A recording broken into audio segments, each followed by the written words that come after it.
এবার ইতিহাস লিখবে রঘু।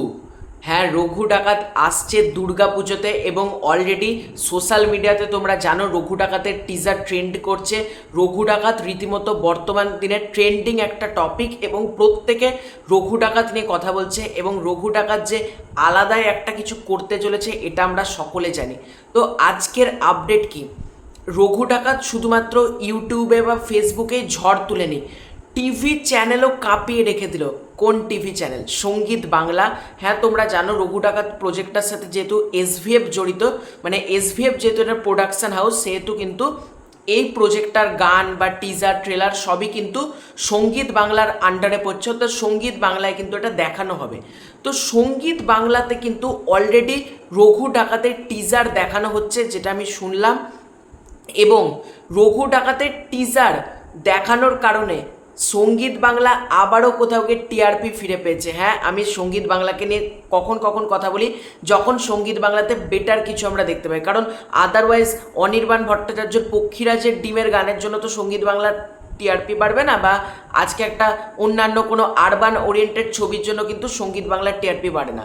সঙ্গীত বাংলার টিআরপি লাস্ট বেড়েছিল তুফানের সময়, খাদানের সময়, তাণ্ডবের সময়, কারণ এগুলো মেন স্ট্রিম ছবি।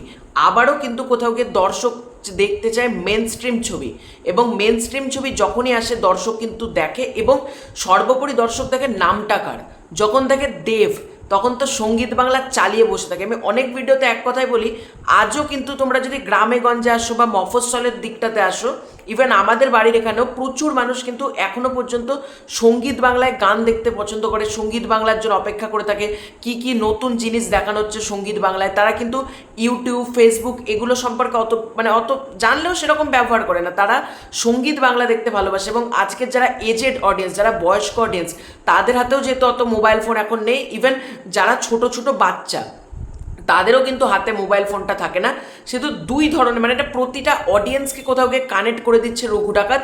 এবং রঘু ডাকাত যখনই আসবে মানে দুর্গাপুজোর সময় একটা ব্লাস্ট করবে। এবং সঙ্গীত বাংলা প্রমোশন প্রচণ্ড ভালো ওয়ার্ক, মানে জিনিস বলা যেতে পারে। সেটা খাদানের সময় তো, মানে খাদানকে যে এত বড় ম্যাসিভ অল টাইম ব্লকবাস্টার করার পেছনে কিন্তু সঙ্গীত বাংলারও কিন্তু অবদান রয়েছে। প্রচুর মানুষ সঙ্গীত বাংলা মারফত কিন্তু জানতে পেরেছে খাদান বলে একটা ছবি আসছে। আবারও কিন্তু তারাই কিন্তু রঘু ডাকাতের, খাদানের অডিয়েন্সে কিন্তু রিপিট করবে, মানে আবার দেখবে রঘু ডাকাত।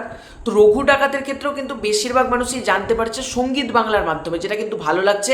আবারও কোথাও গিয়ে সে পুরনো নস্টালজিয়া, সঙ্গীত বাংলায় দেবদার টিজার আসবে, দেবদা মানে দেখানো হচ্ছে, এটা খুবই আনন্দের একটা ব্যাপার বলা যেতে পারে। তো সঙ্গীত বাংলায় রঘু ডাকাতের টিআরপি মানে বেড়ে গেল বলা যেতে পারে। তো তোমাদের এই পুরো ব্যাপারটাকে নিয়ে কি মতামত কমেন্ট করে জানিও। খুব শীঘ্রই দেখা হচ্ছে নতুন কোনো ভিডিওতে। চ্যানেলে নতুন থাকলে সাবস্ক্রাইব করে দিও। Bye bye.